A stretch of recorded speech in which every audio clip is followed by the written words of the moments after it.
Hey viewers who are practically non-existent, thank you if you are watching this video. Today we are going to talk about They Both Die at the End by Adam Silvera. I don't have it in actual form because my friend is borrowing it because I've been recommending this book for everyone. If you don't know what it's about, I can just give a quick resume.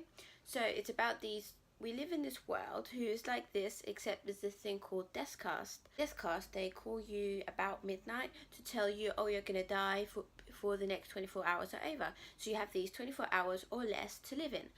And these two teenage boys called Mateo Torres and Rufus Emeterio, am I saying that right? They both get the call, and they're like 17, 18, I think, yeah. And they both get the call, and so there's this app called Last Friend, and on this app you can go in and you can like click, and then you can like, it's kind of like a dating app just for friends, so you can like find a match for like your final friend before you die. So Rufus and Mateo, they like meet each other, and they just basically try to live their life in these last 24 hours before they die. And this book is the saddest book I've ever read. But considering I haven't really read any sad books like ever, it's not really saying much, but it definitely made me sad. My friend got even more sad. Like, she borrowed my book and I can literally see tears on them, like some of the pages have like little wrinkles on it because she cried on it.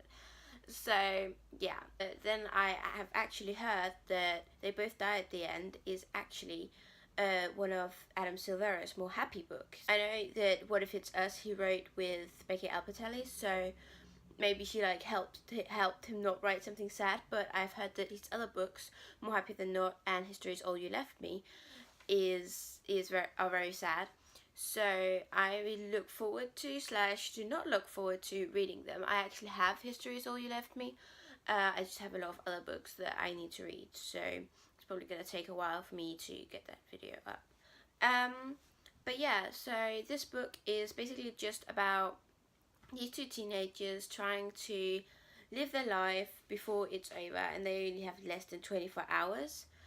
And it's kind of beautiful. Like, it's not a book about death, it is a book about life. Like, you have to live in the moment. And Rufus, he's kind of like, oh, I'm gonna die today, well, I might as well get the best of it, I might as well do all these things. And Mateo, he's like, okay, I know I can't avoid this, but I'm just gonna sit in my room, and I know I'm gonna die anyway, and I know I can't escape it even if I stay here, but I'm just gonna stay here anyway. And he keeps finding excuses to stay in, so every time he's on his way out, he finds an excuse to stay in. So that's really funny, and I think that would kind of be me. Like, I want to be Rufus, but I know I'm kind of a Mateo in the start of the book, definitely. Cause that would be me. Like, if I knew I was gonna die, I would just sit in my bed and read a book. That's like, yeah, I would call my friends like, hello, I'm gonna die today, I love you, and I'm glad to have known you, and then just like sit in my room and read my books. That would be what I would do. That was the non-spoilery part, so if you don't want to get spoiled for this book, you should probably head out of here now. So you read the book. It's okay. Don't worry. It's okay.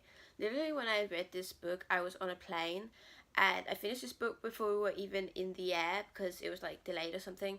So I just sat for 1.5 hours just looking at the window and listening to sad music. That was me. Okay, so the first thing I want to talk about is the ironic thing that Rufus and Mateo, they both interact with the thing that kills them in the end. Like, Rufus is actually on the phone with Victor, his oh god, what is it called, those people who call them up? I can't remember. It's been a while since I read this book. I think it was like last month or something, and my head is completely. He tells Rufus, you're like gonna die today, so yeah, have a nice day. And he is kind of nice, but like still, like, it's a horrible job. Who would want to apply for that job? But in the end, it is actually Victor who kills Rufus with the car. And actually, I didn't notice this to start with. It was only when I reread Victor's chapter I noticed that the last thing it said was like, and he sped towards Athena Park. And then I just, wait, didn't Rufus get like run over when he was on his way to Athena Park. So like he was going over to the Athena Park, and he was like, so I was like really, oh, okay, yeah. And then the stove. The stove. What a stupid way to die. The stove. I kind of thought it was. I kind of like that it was the stove. That it was just this really normal thing, and I like the fact that if Rufus, because I'm assuming this is like a gas stove, because a normal stove wouldn't just blow up, like if you turned it on. So I'm assuming it's like a gas stove or something. So the funny thing is that Rufus, when Rufus got Matteo out of the apartment, even though Matteo wanted to stay in there, I think Rufus actually prolonged his life. When Matteo went out of the apartment, his life actually, he lived longer, because if he had stayed in his apartment, he might have died of like gas poisoning or something. But I also think that, I think Deathcast is partly responsible for their death, because if Matteo didn't know he was going to die, he wouldn't have written a note to his neighbor saying that he was going to die today, so you don't have to fix my stove. So if he hadn't left that note, the neighbor would have gone and fixed his stove, and then Matteo wouldn't have died. And Rufus wouldn't have died if Victor hadn't sped towards Athena, and Victor hadn't sped towards Athena if Delilah hadn't gotten the... Dahlia? Is that her name? Delilah or Dahlia? I can't remember. If the girl with the crazy hair had gotten the alert. So I kind of think that Deathcast is responsible for some of these deaths. Rufus's situation when his whole family gets the call and he does not, like, my heart, I was so sad. Imagine just waking up and your parents get a call, they're gonna die, and then your sister gets it and you're like here alone and you're just gonna have to survive. And I think the most sad part was that because they got the alert, they just assumed they were gonna die. So when that what am I talking about? So when that car sank, they automatically just tried to open the door for him so he could get out. And then once he was out, they didn't even bother doing anything. Like, I would at least try. Like, I wouldn't want to leave my child or my brother alone in this world. Like, I would just try. I knew I was probably gonna die, so like, what's the harm in trying? Like, you want to die? Is that it? Like, I can't. I knew they were probably gonna die anyway, but they could have tried. It's so sad they didn't try. And I just can't come over, like, they didn't even try. I don't know. It's just so sad for Rufus. Like, I don't even feel bad for them. I just think they were stupid. I feel bad for Rufus, because it's really sad for him that his family just helped him get out. All three of them helped him get out. And then they just said that, like, okay, I'm just going to drown him. Yeah, like, don't do that. Don't. I think it was so stupid. I don't know which was worse. Having Rufus had to say goodbye to all of his friends. He had a lot of people to say goodbye to, whereas Matteo only had his father, who was in a coma, so I don't know if that counts, and Lydia. And I just think that, I don't know which is hardest, having to say goodbye to a lot of people and leave them, or just having just one person to say goodbye to. I don't know which is worse. The person I pity the most in this book, the person I'm most sad about, is Lydia. The fact that she's a 19-year-old girl raising a 1-year-old daughter without her boyfriend because he's dead, and the only two people who support her is her grandmother and her best friend, and then she finds out her best friend is gonna die. But also, he didn't tell her that, so he just says something cryptic to her daughter, like, oh, life is so good, I hope you get the best of it, leave her money, and then goes out the door. Like, you can't do that to your friend, you can't do that. And, I mean, he's a coward, like, that's what he is, to start with, definitely. I know he evolved, which is really beautiful. It's just so sad that they die right after Rufus and Matteo meet each other, and I feel like Matteo is the person who evolves the most and gets more braver and stuff. But yeah, back to Lydia. I think it's so sad. All by herself because her best friend and her boyfriend died. I think it's so sad. Like, I can't even. So sad. Also, when Rufus, after Matteo's dead, when Rufus calls Lydia, she's like, Matteo, and then he doesn't answer, and then she's like, Rufus, Matteo's dead, and you can just like, I'm just like heartbroken because like, whew. And I did cry at this book. I did actually expect to cry more. I I read some reviews saying that they didn't even think this book was sad and they were really disappointed. And I I I actually get that point of view, because I think that the fact that we knew they were gonna die actually softened the blow. However, I did get really sad, but I didn't get as sad as I would have thought I would. I was like not so crying. I was just like I was just like no emotions. Like I was just sitting on a plane listening to sad music for 1.5 hours. To start with, I thought Matteo was kind of a bad last friend, because he was basically ruining Rufus. He was just taking up Rufus's time. Like first, Rufus had to pick him up, and then Matteo was still scared. He was like some serial killer, and Rufus was just like, he makes this point in the book. Rufus, he was just like, dude, I'm the one standing in front of your house, so I'm the one who should be scared. Like, you're really paranoid, and what have you been doing? And then what have you been doing all day? And Matteo's just like, oh, I've been inside. And he's like, you've been what? But I think that Rufus really challenged him to go out there, and Matteo, he finally got to say goodbye to his father and to Lydia, and they got to live this. But I feel like it took like 3 hours or something for him to say goodbye to his father and to Lydia. And also the first 3 hours he also just spent in his house ruining everything because he has a mental breakdown, and then putting it back together, and because he doesn't want his father to see this. And I feel like that's 6 hours wasted, and 3 of them is wasted also Rufus's time. So I feel like that's kind of a bad friend, and he also thinks that himself. He just doesn't do anything to change it. But I think once he like said goodbye and stuff, and I think it really helped him, and I think he really evolved. I know I keep saying that, but I really think he did. I relate to the Matteo in the start of the book, but I would probably not have been as brave as him in the second half of the book, even though I probably think I would, but deep down I know I probably wouldn't.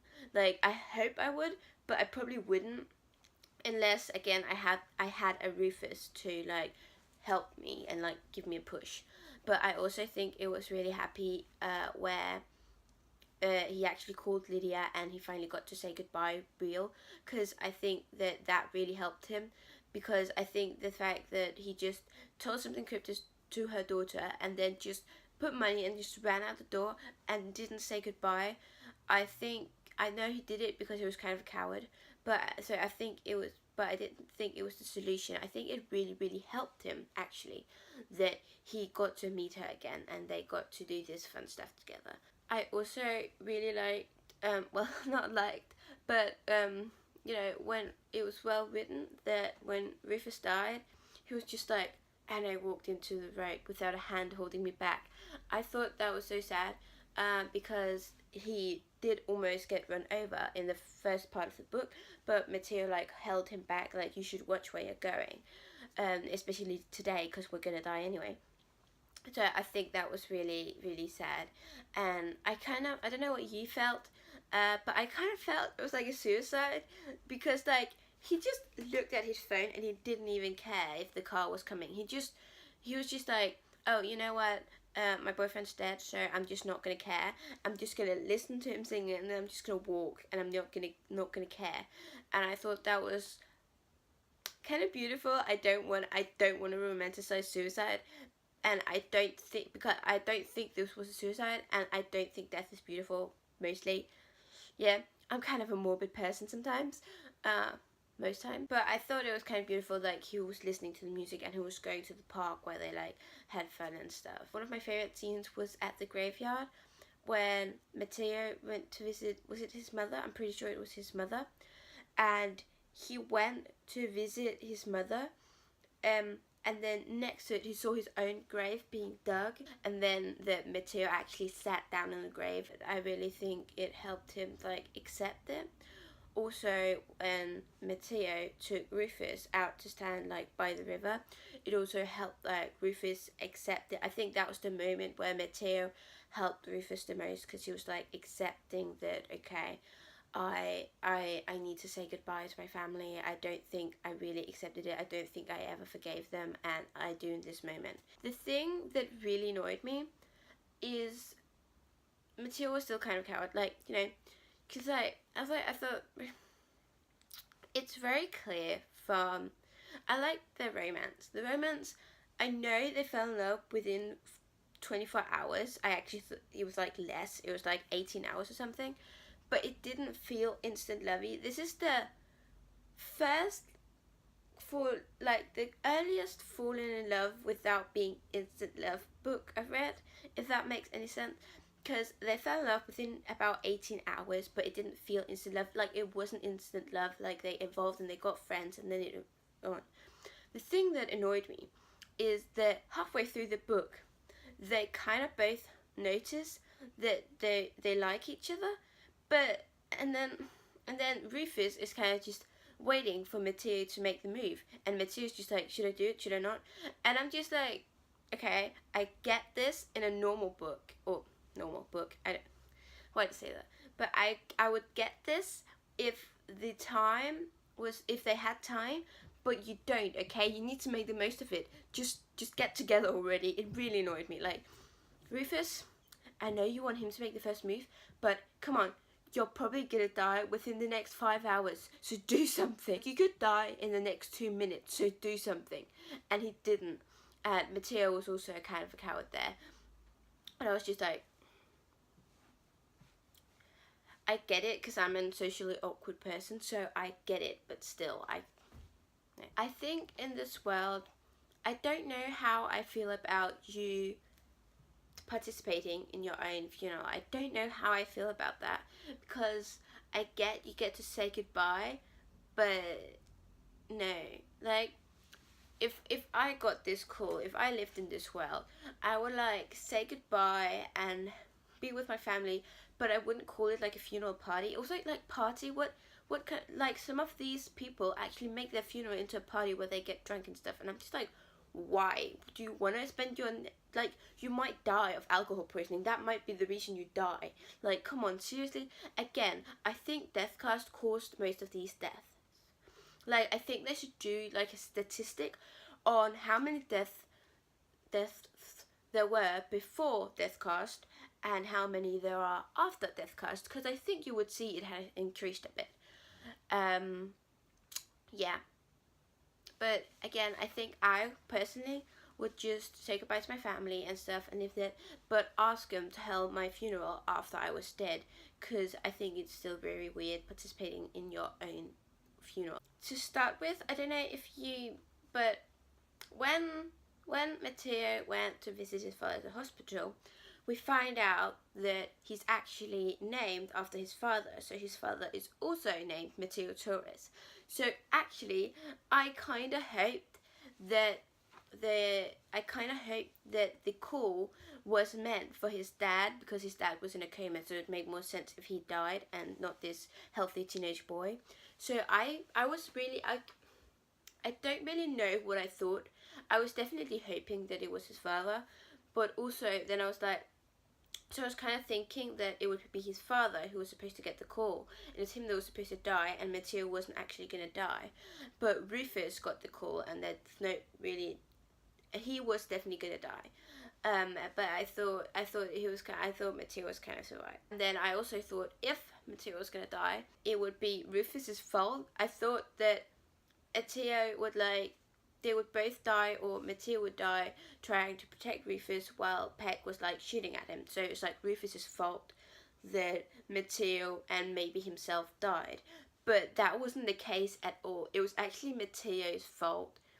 Definitely his own death was his own fault. Like they made an agreement to stay on this bed, and yet he goes out to make tea. Make tea. I get the sweet sentiment, but this is not the time to make tea.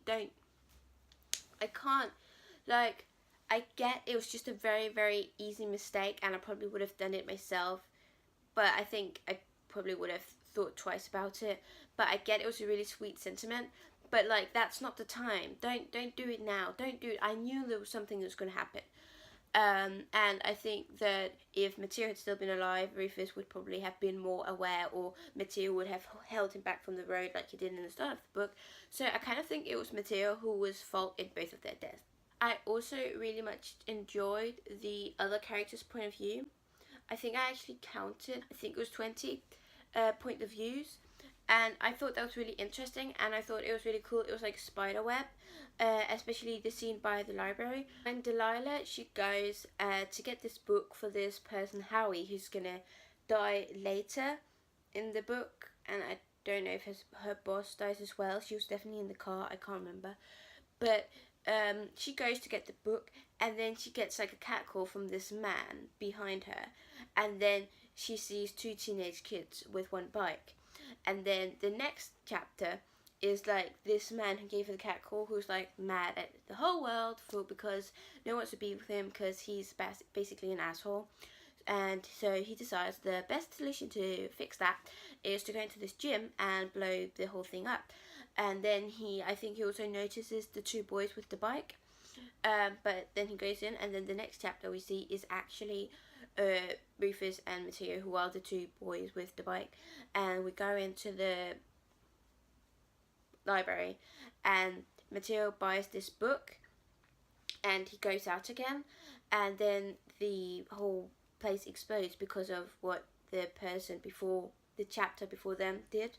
And then they go to the bus, and then they leave the book there, and then the two girls, the one where there's one that's gonna die and one that's like graffitis and promotes the Last Friend app because she thinks it's such a good thing.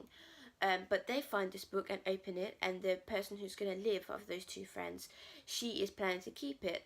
And on that train is also the person who actually designed the Last Friend app, who is sister to Dahlia or Delilah. In the book. So I think it's really cool that the whole book is kind of like one big spider web, and it's told from so many point of views. Like I heard from one or two reviews that they thought that the other point of views were unnecessary, but I think it definitely gave it that last thing to the book, and I think that's what made this book so good. It was so well written. So let's just quickly talk about the Instagram and Rufus's Instagram. I like the thing where he always posted it in black and white, but then I know it's when he had his last day he was putting it in color, but I feel like it was more like when he was with Mateo and his life finally made sense because it was his last day and he got like this clarity that he posted the pictures in color. And I think that was really, really clever and well done. And I like the Luigi hat thing.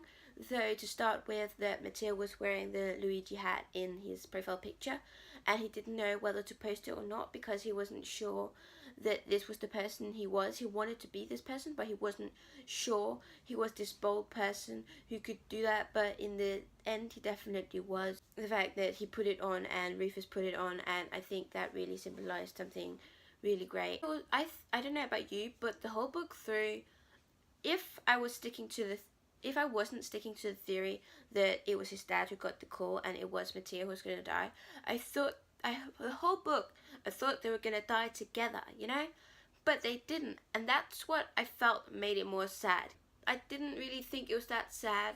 I thought it was really sad, especially in the beginning when like Mateo realizes he's gonna die, and like his dad, and he's like, oh no, my dad, and stuff like that. And I really thought that was especially sad, like first when I got the call, but I feel like through the book it wasn't that sad, so I didn't know how I was gonna feel about the ending. But what made it sad, the ending sad, was that they didn't die at the same time. So Mateo dies before Rufus, and Rufus has to see, well, not Mateo was already dead, but like he has to see him die dead. And I was just like, that's what really, really made it for me. That's what made it really, really emotional for me. I wish they would have died together, kind of, but I get that the book got more emotion off of them not dying together. The last thing I want to talk about is I noticed in some reviews they were a bit mad about that we didn't get to hear much about this desk card thing, and it didn't really make sense, and like, how did they just know? But I actually think that the good thing is that we didn't know anything about it because the focus is not on the sci-fi element of this book. The focus is on these two people who are just trying to live their life before they die. I think the book would just take a focus away from the life and the death of this book. Okay guys, thank you for watching this video. I'll try to post more often. I haven't really been posting so often lately, and I'll really start trying, I promise. But yeah, that's it. Thank you for watching this video.